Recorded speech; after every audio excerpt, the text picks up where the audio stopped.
If you're listening to this point, you will listen for a few more seconds. Yeah. There's always this expectation on Black and minoritized, less Indigenous, less communities that from the get-go, we're going to do this and we're going to know how to do it perfectly.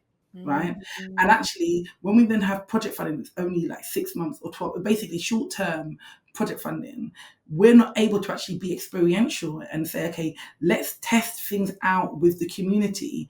Let's then look at the learning from that and take that learning into something that now will have a long-term benefit to the community, even after funding has gone. Hi, everyone.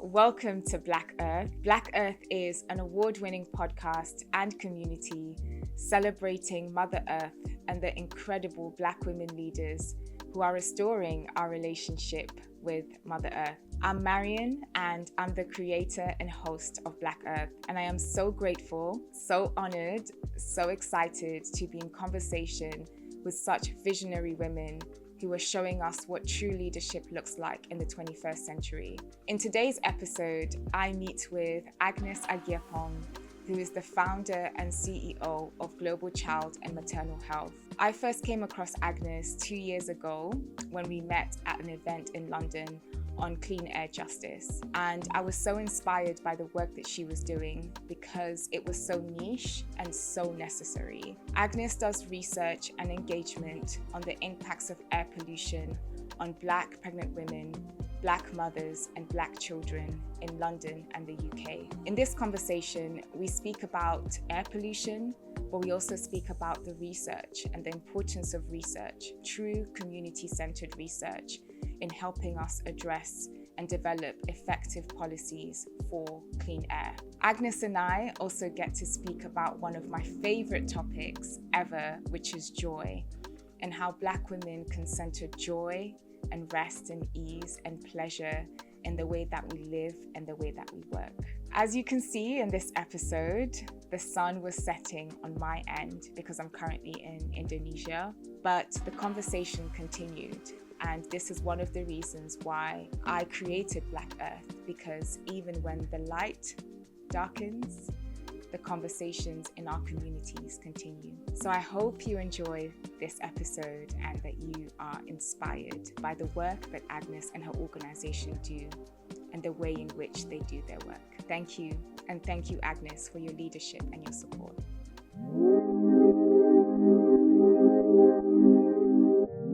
Agnes, we have a lot to cover today. No, I've got time. I've got for days. Well, thank you so much, firstly, Agnes, for joining me today. I'm so excited for our conversation because I feel like it's been years in the making. The first time I met you was 2 years ago at a panel at the Mayor of London, and we were speaking about clean air justice and how to make sure the perspectives of the most affected communities are being centered in like policy making and research. And I was so impressed by the work that you were doing then. And so it's been a real honor to finally get the chance to like speak to you about this, like in the podcast, basically. I was gonna say, well, thank you for having me on. Like, I first of all just see it as such an honor to be in this space. I love what you've created and the work that you're doing. So to be here, to be speaking with you today, is just a massive honor. So I just want to share that love back to you. Oh, so much. The first question I ask all my guests is, how would you describe your relationship with nature? That is such an interesting question because I would, on one part, I would say I don't really have a relationship with nature.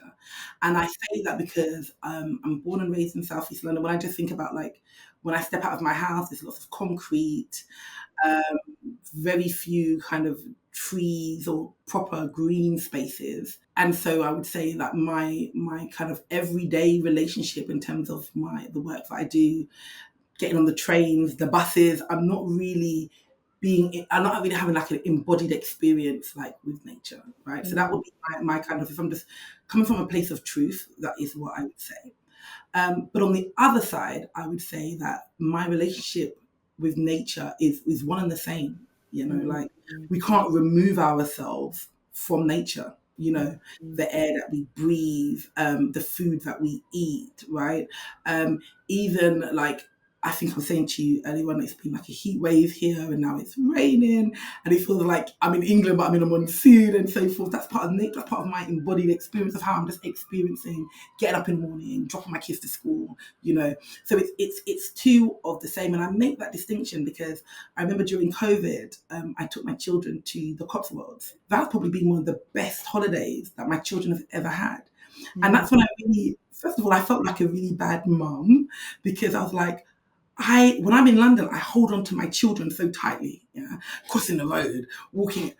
But in the countryside, you just see the children just running off freely in the nature, you know, like, and the children feel so much more calmer because of it, because they have this one and the same experience with the nature, and they don't feel like they're restricted and there's so much space. And I have that for my children, you know. Mm.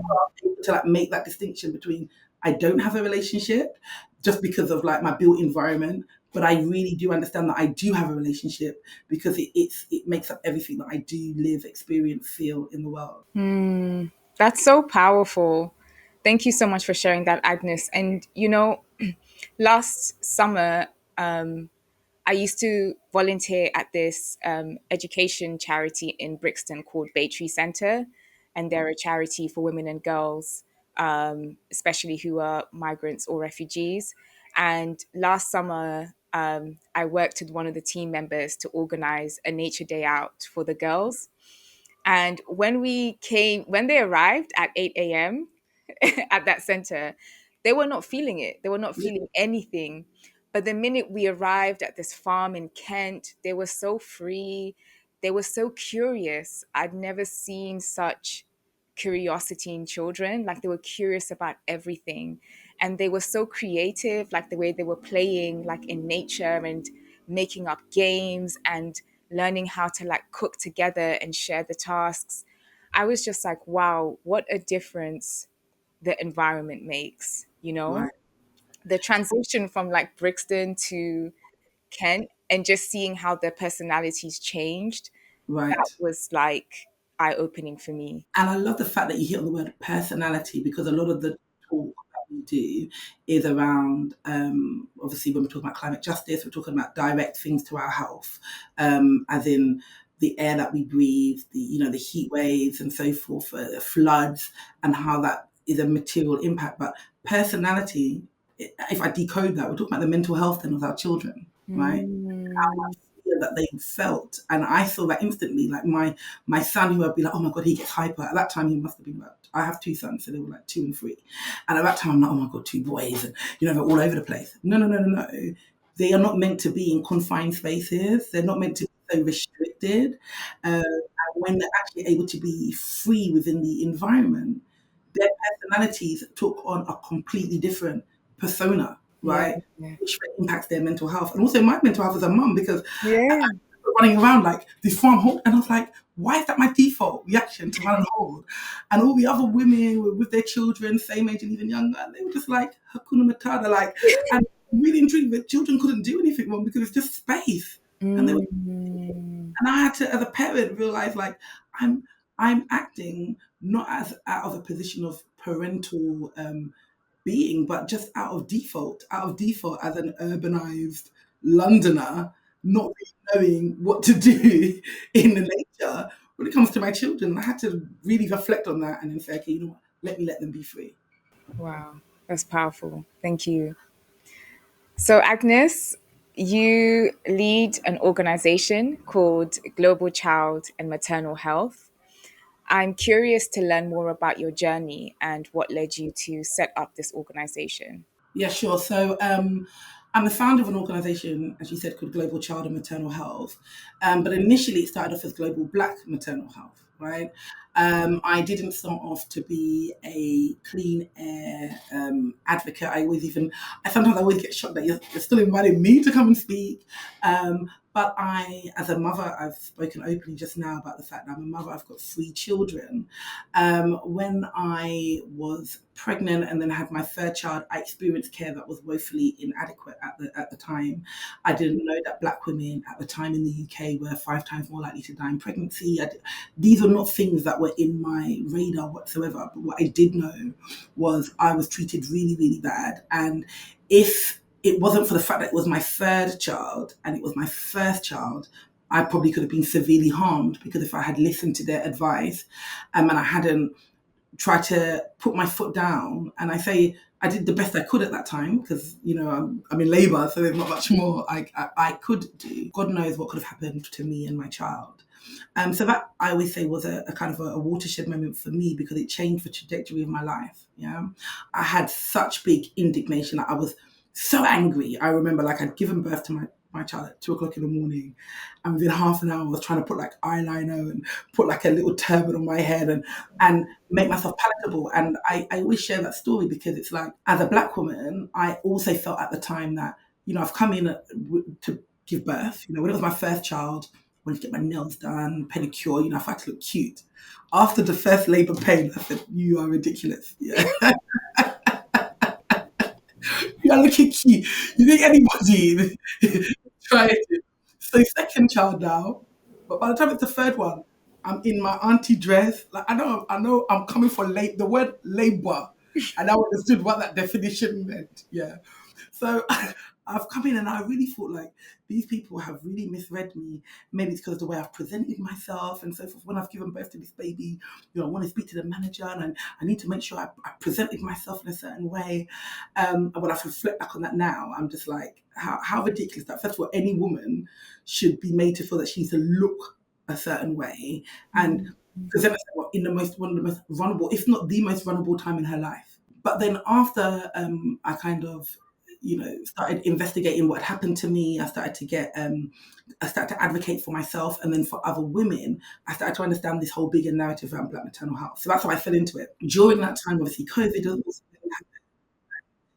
so much that was going on, and I realized that a lot of our conversations around Black maternal health was centered with the experiences, like my experience of what was happening in the hospitals, but nobody was talking about the environmental factors that were contributing to Black women entering into pregnancy with high incidences of poor health, right? And so that was the heart of it. And for me, you can never tell me that that's a genetic thing for Black women.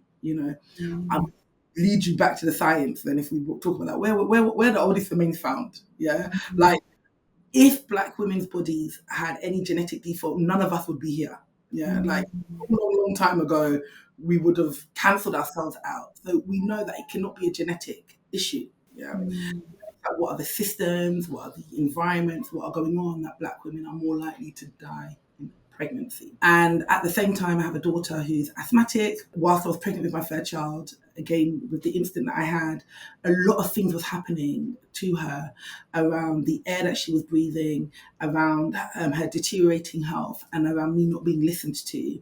And then also me then subsequently finding out, this was after she had been diagnosed with community-acquired pneumonia, which at that time was one of the leading causes of death of children 5 years and under. Find out that I lived in the same borough as little Ella, who is the child that a lot of your listeners will know, and is the only person who's had air pollution as the cause of their death on their death certificate, right? So all of these things going on led me to do Global Black Maternal Health, but our work expanded into also SEND, so special educational needs and disability. And so as our work evolved and developed, we then went on to do Global Child and Maternal Health, which is more reflective of our work, but obviously with a strong racial justice and equity lens. Wow. And how has your work been received, like, over time? Yeah, to be honest, I feel like it's been received quite well from a, like, we need this perspective. And so for a lot of your listeners, I'll give some context. What we did is, so we, as an organisation, Global Child and Maternal Health, we produce our own research. We then, of course, try and implement what we can from our recommendations. So some of the research is about what we can do, and some of it is about what systems need to do, and statutory bodies and schools, and no one person can kind of solve all of these different issues. So in 2023, we produced a report called Black Child Clean Air, which was Mhm. about the experiences, the attitudes, and the behaviours of Black women who were either pregnant or had a child 5 years and under around air pollution in London. The reason that that was really important is because one, Black Londoners are 3 times more likely to breathe illegal levels of air pollution. But also two, if we're then saying the most vulnerable of those Black Londoners, which undoubtedly would be like pregnant women, children, and mothers, if we're trying to see how we can support, we first of all need to find out what is their baseline understanding and awareness. We can't just be thinking about creating policies and doing to communities, which I feel like is something that we do so much of. We might have the scientific evidence of why the issues are there, but if you don't translate that in a human way, right, and work with communities to first of all understand where they're at, then it's going to feel like you're doing to and you're not doing with, and more importantly, you're not allowing communities to lead. Mhm. Um, I felt like that was a missing piece. We didn't even understand. Okay, so what's the baseline knowledge of this cohort? And it was really, really interesting because what we found is that women, when we surveyed Black pregnant women, they kind of understood how air pollution impacted themselves. So that, let's say, I would say like 60% around approximately. But it went up to things like 80, 90% plus when we talked about how do they think air pollution affects them when they're pregnant and once baby's born. So, that those kind of significant jumps, like, so that means that, like, you kind of, yeah, and I think, in London there was ULEZ and there's, a lot of conversations around, air pollution is not good for you, even though still I feel like 100% of people should know about that, right? Mm. The fact that they're not the knowledge jumps up, or it gets less when they become pregnant or once the child's once born is an alarm bell. Yeah, they were aware of the impacts of air pollution, but when it came to the impacts of air pollution on their pregnancies and their kids, they were less aware. Is that what They you were said? less aware, and it went up to something like 30% or something less aware. Wow. And the reason that that's really important is because we know that toxic air and the particles go through the placenta into baby. We know that.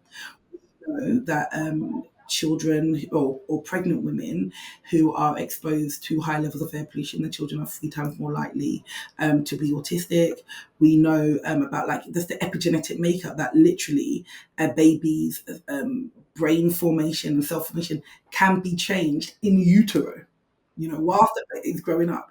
So then it's really, really important if we're saying that, you shouldn't smoke in pregnancy, you shouldn't drink alcohol in pregnancy, you shouldn't take drugs in pregnancy, yeah. Mm. And even then putting that whole awareness to be like, but also the air that you breathe. And that's not just outdoors, also indoor, mold and damp, gas, Mm. as well as toxic air. And we're not doing anything around that, Mhm. yeah. Knowing that those particles also impact baby, yeah. That is a very, very big problem, yeah. So, There's so much that you've touched on there, Agnes, and we're going to unpack it because I firstly encourage everybody to read the Black Child Clean Air report because, firstly, it was so well written. Like, I first really of all, was able to shout read. out Shout out to my team No, because I don't. I really want to emphasize because sometimes you have policy reports that come out that genuinely have such important information, but they're so dense, and you're just like, if me with the privilege of having a postgraduate degree, I'm struggling Cannot to read it. process, how can someone who has lived experience of this, but maybe they're not the same level of like access to education, be able to process this? But I found Um, your report so accessible to read. And I that means loved, so you know, much. you're welcome. What you said earlier about you weren't just getting data, like scientific data that was about the Black women you were speaking to, but you were actually allowing them to speak, and to share their voice and to share their perspective. And also in the report, you like asked the women, how has your behavior changed as a result of like your awareness of air pollution, right? And some people would say, they would take back routes, instead of the main streets, or they would like walk more or other things like this, and I just found that blend of like having lived experience, like centered in a report, as well as the data that can help inform like policy recommendations so powerful. So I really want to like really recognize that and the fact that it's the first of its kind in the UK, like genuinely speaking with Black women who are pregnant, who are mothers, who are most affected by air pollution, about their experiences, and like genuinely reaching out to them. You know, you had different methods of like reaching out to women. That I felt was like how research should be done. Thank you, thank you. I have to make sure I do a shout out to my girls. Yeah.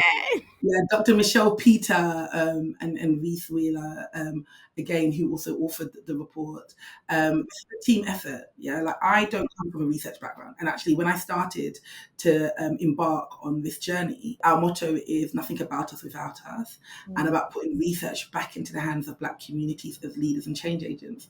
And it was a very ambitious target because I don't have a research. I mean, now I'm doing a PhD. At the time when I started this, which was only 4 or 5 years ago, I didn't have any research experience whatsoever. But I had to believe that if not me, then who? And I say that because, A, I used to say to a team and like the team that I assembled, like, if I don't understand it, yeah, nobody will understand it. Yeah. You need to break it down to me because I don't come from that academia space. Yeah. But also too, and I think you really hit on a really important point there. It's it's so dense how research is often kind of written and constructed, and in a way that's an epistemic injustice. You know, it's an injustice because what it does is it keeps knowledge in an echo chamber of people that understand that language. Yeah. And the people that understand that language are then speaking to the people that understand that language, and it stays there, right? And very rarely does it come out then into the community. And our philosophy is that, again, we're not discarding science. We're not saying that, okay, as an epistemic injustice, scientific and positivist type data shouldn't be used, but it has to be used in tandem with lived experience. Otherwise, it's not useful then. In short, it becomes like, okay, you now know that. Okay, great, you know that.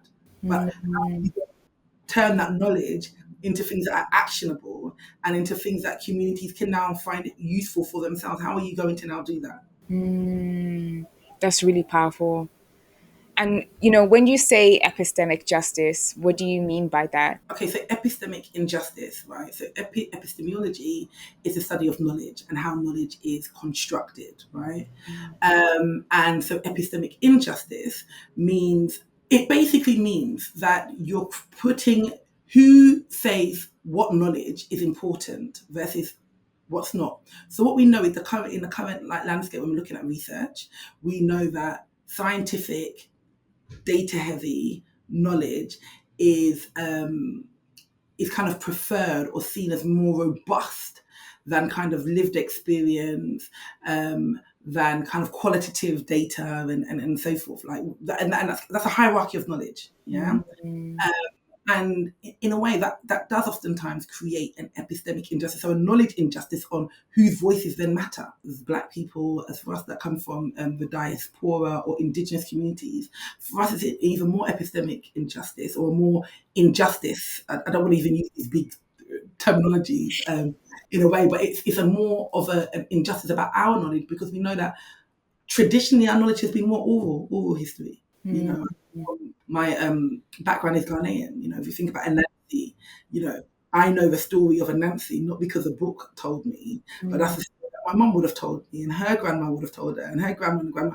And I know that a lot of the women in my maternal line were not necessarily literate in that kind of way, but they knew the story of Anansi. But when it gets to the stage where now, if it's not in a book and if it's not data heavy, it's not seen as important. Those kind of that kind of oral tradition, yeah, then provided. And I'm using that analogy to now look at that qualitative data. What happens then is when people are usually bringing their kind of lived experience and their knowledge and so forth, oh well, that's kind of a one-off, or you know, it's not as robust because people, you know, it doesn't fit into those kind of fine lines, yeah. And so then there's usually a preference then for like kind of mass data sets and looking at these patterns and so forth. Again, I'm not disregarding that completely, but I'm just saying on its own, it doesn't say the true story. And I'll give an analogy to this. I think it was last year or the year before, there was this story that went viral on social media. And it was this story, and apologies for it's a lady who was narrating this story. If I butcher some parts of it, yeah, just bear with me. I'm trying my best to get it right. Yeah. But what had happened was there was this one black lady and she was working in a mental health hospital in America. Yeah. And her colleague came up to a white colleague and said, look, the lady's deteriorating here. She's really, really deteriorating. And the black lady, she was the only black staff. I don't know if she was the only black staff in the facility, but definitely the only one that was on call that day. The black lady kept on interrogating her, and then she was like, well, "What do you mean?" And she was like, "Well, she was banging her head like this." And any black woman knows, banging her head like this, you're itching your head. Yeah, that's what you're doing. You're itching your head, and you can imagine if she's in a hospital, yeah, or places, as a mental health institution, no one ain't taking out her weave.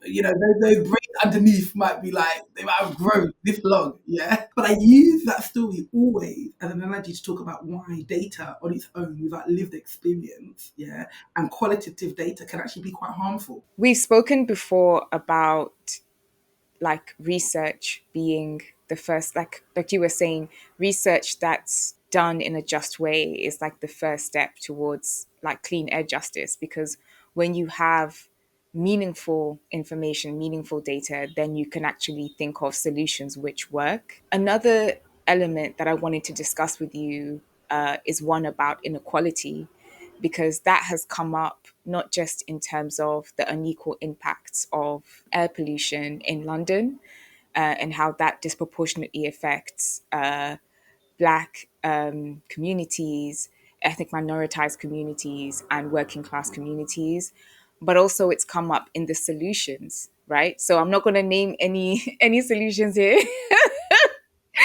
but some solutions some solutions that have been developed in response to addressing air pollution in London have also then ended up having negative impacts on certain communities, even more so. And so I wanted to like maybe ask you how inequality intersects with air pollution, because yes, we all breathe the air. If you're living in London, you're exposed to a certain level of like air pollution, right? That's the reality. But how does inequality then intersect with this? And how does that then lead to the impacts that we're seeing now in terms of unequal impacts for certain groups in London? So I think there's two parts to the question. So one, I'm really glad that you hit about the research part and why that's important. I always it's interesting because I run a research-led organization and I don't really like research. Yeah, like what the irony is, like, should I be saying that out loud? This is going to come back to haunt me. But I say that because I feel that the research world, as it stands right now, is actually the battleground for all the work that we're talking about when we're talking about dismantling systemic injustices, decolonializing data, and so forth, right? And actually, in the news, in the media, when we talk about like we need to kind of break down barriers, we don't really articulate that well enough that actually it all starts with the research. Yeah. And I say that because funding, policy, every single thing that we want to do within a kind of, whether it's a democratic or kind of the way that we live with governments and so forth, has to be based on the evidence, right? So then it's who's collecting those evidence, whose evidence, what is being recorded, what is not being recorded, whose voices are being centered, whose voices are not being centered, and so forth. And so actually, research world, yeah, that's where for me, and that's why we do what we do, that's the battleground. Yeah, that is the battleground. And I don't think we talk about that enough. And then I think as a result of that, that then links into the injustices of why there will be unequal consequences, even though we're all living in London, right? So you didn't say, but I will give an example of a policy that I think is, is, I don't know, you might get it down, but I'll say it. The lower traffic neighbourhoods, or the LTNs. Mm-hmm. And I say this because, again, I live in southeast London. Yeah, I live on a main artery. Yeah, and so what that means is when traffic is being diverted onto certain areas, right? Where do you think those areas are? Do you think they're in the kind of more affluent areas, even if they're in a deprived, quote unquote, neighborhood? Yeah, they are definitely not. Yeah. So what happens is traffic is often then pushed into areas where the poorer communities in those boroughs, in those areas, can live and breathe. I see that happening where I live. I'm not that far from areas that are really green and really, really leafy and so forth. But that's not my experience genuinely when I'm on the school run. Yeah. And I don't need data to tell me that. I don't care if you come and tell me, oh, well, the ATMs have cut this, that, and the other. I'm telling you when I go on the school run and when I'm doing this is what I see, this is what I breathe, and so forth. When you're doing a policy that on the outside, yes, it might look like, okay, this is cutting down emissions or this is saving ... But you have to look at what then the unintended consequences, yeah, for people who are from, as you said, often minoritized communities, working class communities, right? And then in those, it's usually the mothers and the children. Yeah, like these are just the things that you have to look at. And so that's just a kind of a prime example.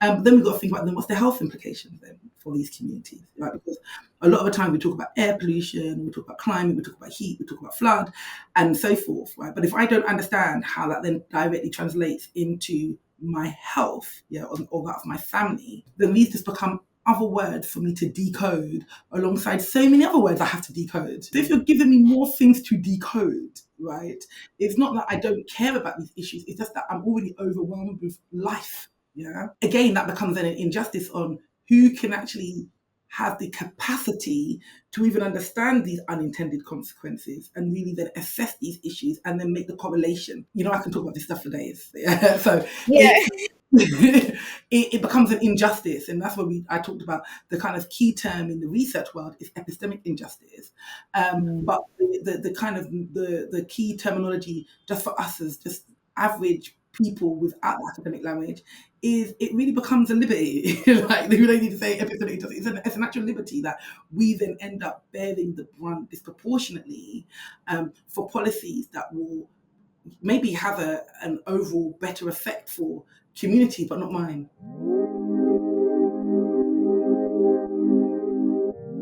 One of the things that I have really appreciated about, actually, there's two things about your work. One is the report, the other one is the annual Black Child Clean Air Conference, which we'll talk about in a minute. In your report, you asked the women about indoor and outdoor air pollution. There's a lot of focus on outdoor air pollution, rightly so, but it's also important to talk about indoor air pollution because a lot of us spend most of our time indoors, and also there are other like lesser known causes of air pollution in the home that don't get as much light, if that makes sense, or because we need them, it's like a non-negotiable. So one example is like gas and gas cookers, right? If you have a gas cooker in your home, you need to cook, right? It's not something that is like a negotiable.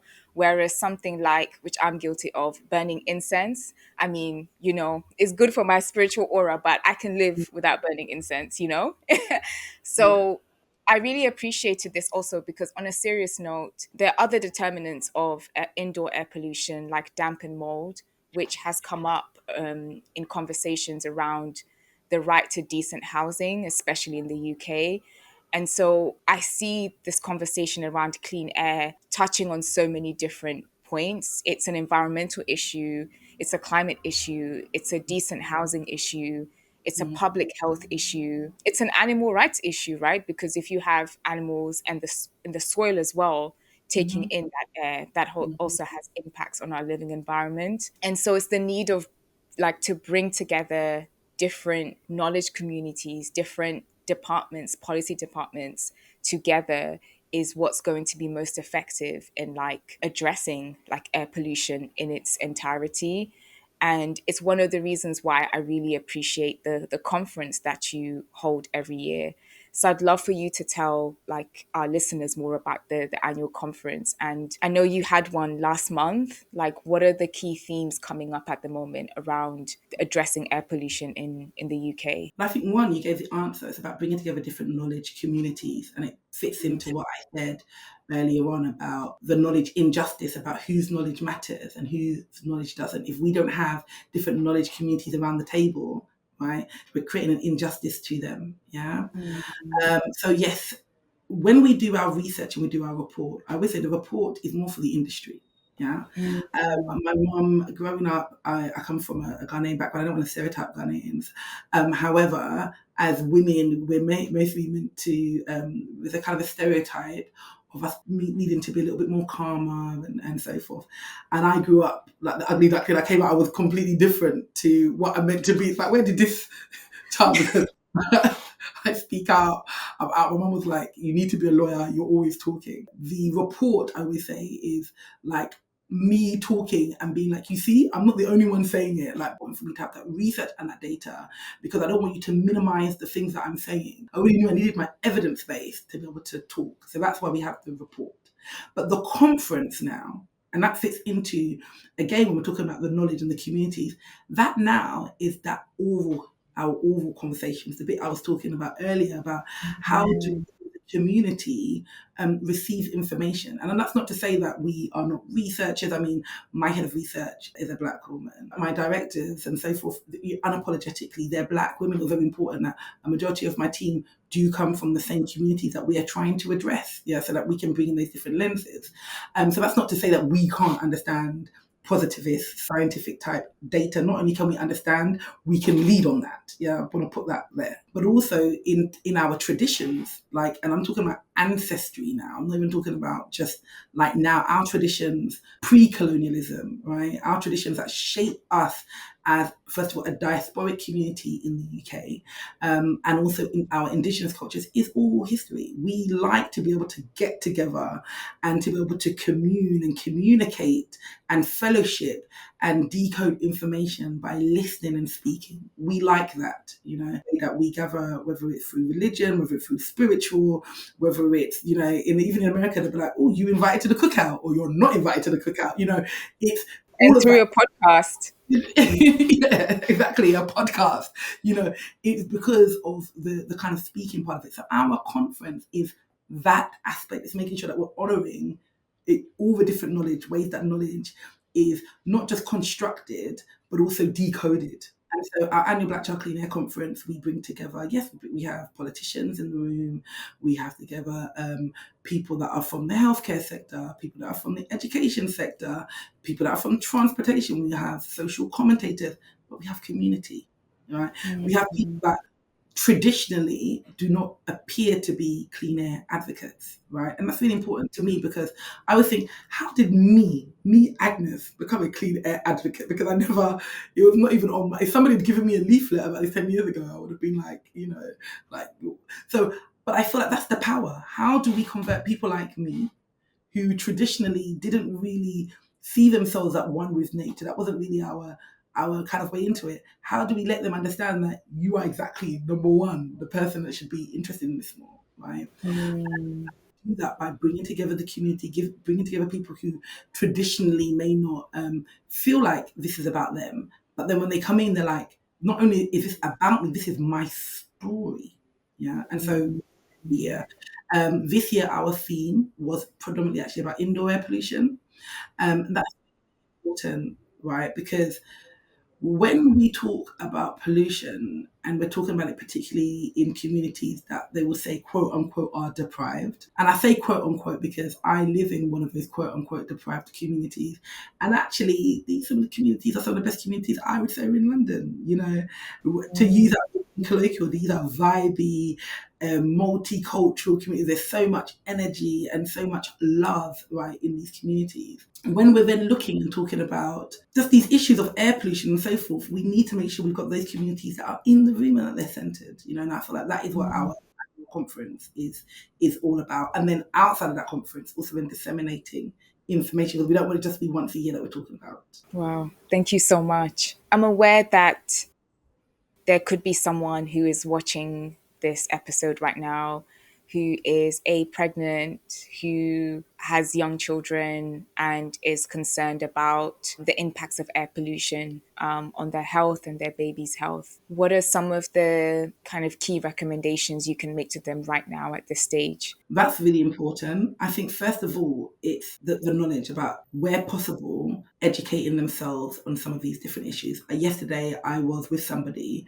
who isn't pregnant but does have young children. And they were saying something like, oh, in the nighttime, for some reason, every time they put their daughter to bed, that's when all of a sudden her sinuses flare and so forth. And it's in the nighttime. And it was like when she we were just in passing, and I said, "Oh, it's interesting because at the moment there's a study that's happening right now. It's currently underway. It's part of the Well Home project that's happening at the moment.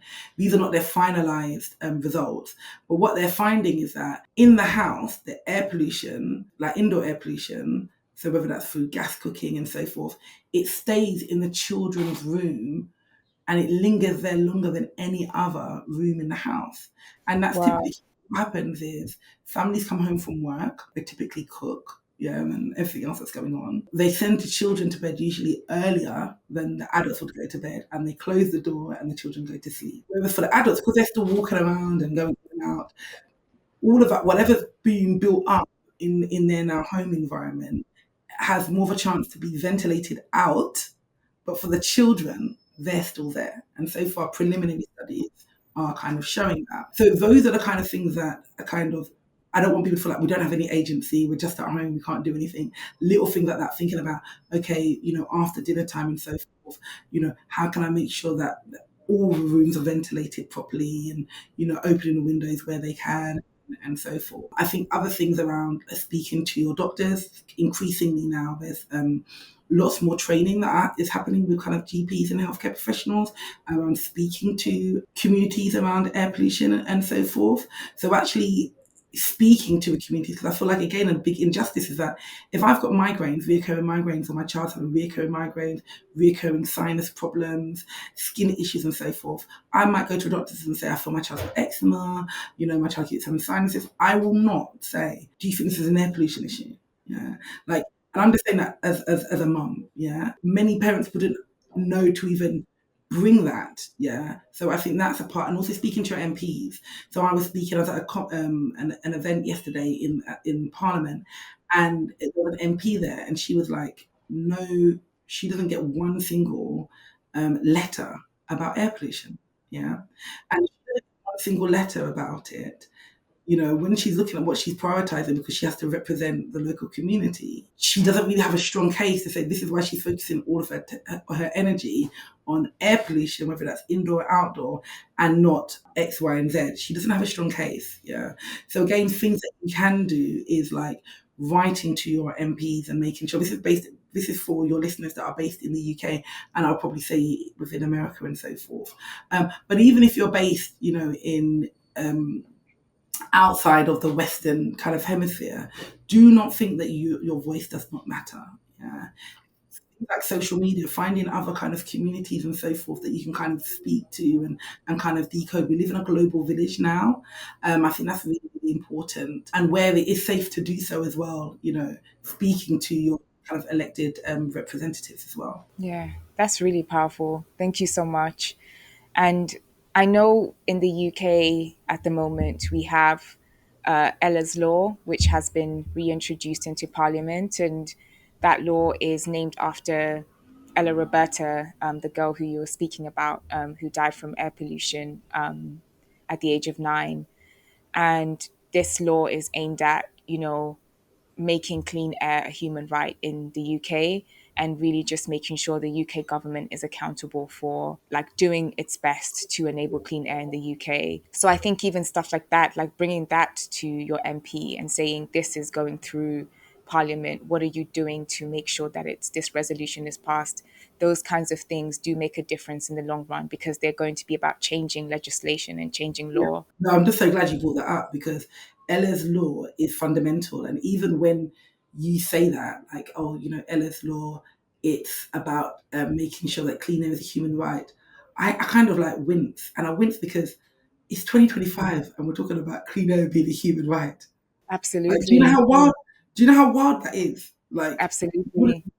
we know about water and sanitation and so forth. We wouldn't even be talking about this. Yeah, like Absolutely. water should be a right. But we're in Yeah. 2025 and we're trying to make sure that we have, laws that are protected so that people can breathe in clean air that is not going to be detrimental to their health. But then let's move further than that. And I hate talking about things in such a pedantic monetary way, but sometimes that's the only way that politicians also listen, is also the strain on our national health services, right? We know that in a lot of deprived communities, we see things like an increase in not like ninefold of children who are having to be admitted into A&E because of respiratory health issues, right? And cost that has on a national health service.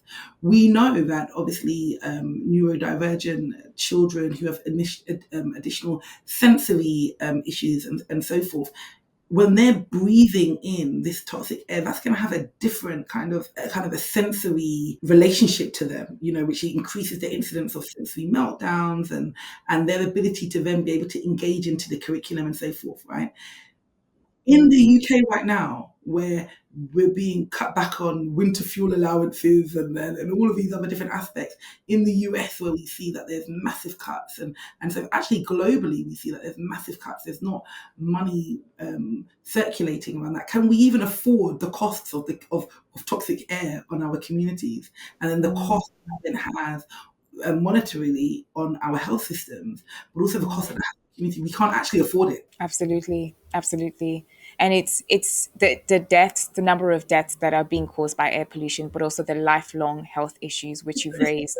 It's the No one lifelong. can afford to live that. No one can that afford that. In the borough that I live, there's something like a 10-year life expectancy. And for people that are not familiar with the way that the UK works, we have kind of like different kind of like towns or neighborhoods within boroughs. We can have 10, 15, whatever. But sometimes it's literally, if there's no traffic, like 10 minutes to be able to drive from one end of a borough to another end. Yeah. And it's like 10 years, 15 years life expectancy in an area that you can drive through in 10 years.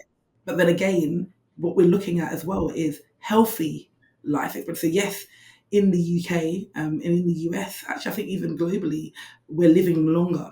Yeah. But how much of that length of time is actually healthy length? Yeah. Yes, we're living longer, but we're going to be spending an increasingly amount of our time thicker. Yeah, as a result of multitude of different factors, but toxic air being a result. When we're thinking of things like dementia, when we're thinking about heart conditions and so forth. And I know for me, I want to live longer. I want to be able to see my children grow, and I want to be able to help them be value. But I want to be running alongside my grandchildren.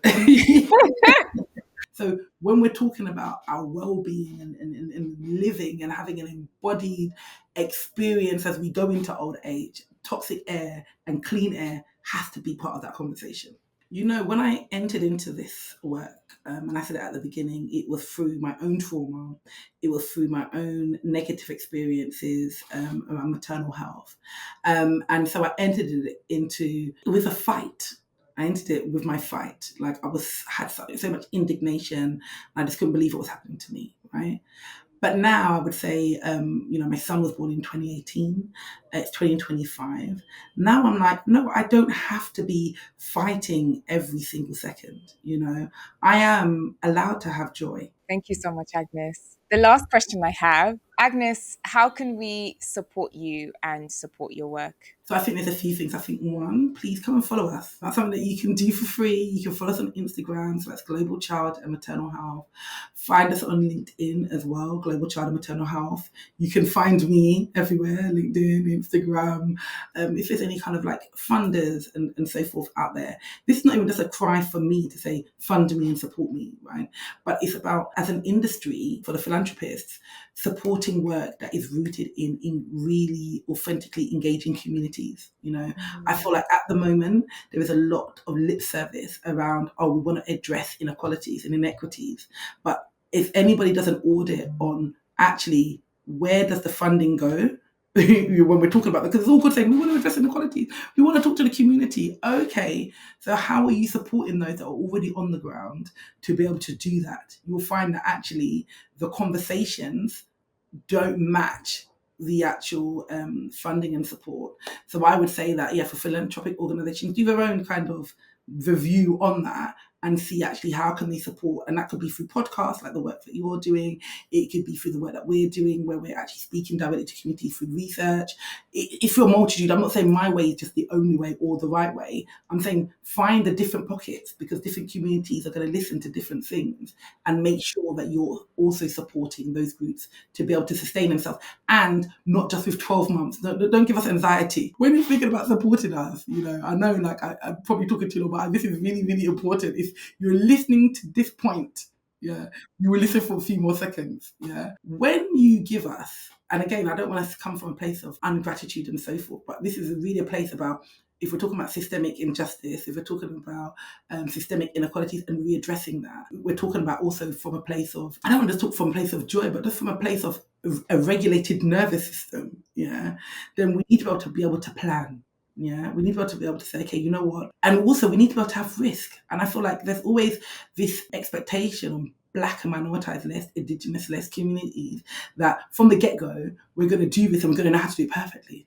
Right. And actually, when we then have project funding that's only like 6 months or 12, basically short-term project funding, we're not able to actually be experiential and say, okay, let's test things out with the community. Let's then look at the learning from that and take that learning into something that now will have a long-term benefit to the community, even after funding has gone. Yeah. So actually project-based funding that is short-term and is not kind of rooted in salaries and building up the capacity of communities to stand on their own, actually then, in a way, it creates a kind of a dependency. Wow. This has been so powerful. Thank you so much, Agnes. I'm really grateful for the conversation that we've had today. And I've honestly been so engaged, and like I'm still learning just by listening to you today. And I know that this conversation is going to really impact a lot of people and really encourage them to start looking about ways to be more actively engaged in conversations and action around air pollution in their communities. And personally, just to say, like, since we first met 2 years ago, the conversation around air pollution in Black communities has like snowballed. And that is partly thanks to leaders like you and community organizations who are really mobilizing conversations around this in an accessible way and in a way that's about genuine conversation and not just going to communities to get stuff and come out. So I really want to thank you, and I look forward to seeing you again. Hopefully, I look forward to seeing you in Bali. Like, Yes, you stay there and invite me to Bali, okay? You will see me soon. you will. You will. Thank you so much. Thank you. Thank you. Thank you so much for joining today's episode of Black Earth Podcast. I hope that you are inspired and moved and changed by the conversation that we had today. This season of Black Earth Podcast is made possible because I have an amazing team around me. So firstly, thank you to our funding partner, Synchronicity Earth. Thank you to our podcast production team at Content is Queen. Thank you to our impact producer, Kaz Watson. And thank you to the amazing visual design artist, Shanice DaCosta. I would love to hear your thoughts on the conversation today, because you, my friend, are a very important part of this conversation. You matter and your voice matters. So make sure you're connected with us on Instagram, LinkedIn, and TikTok at Black Earth Podcast. And we also have a newsletter called Tender Revolutions, where we share more thoughts, more insights on all things Earth Care, as well as live opportunities from our growing network of supporters and organizations. Don't forget to subscribe to our podcast wherever you listen to your favorite podcast, so you can get the latest episode as soon as it goes live. In the meantime, be well, get out in nature, and get right with Mother Nature. Peace.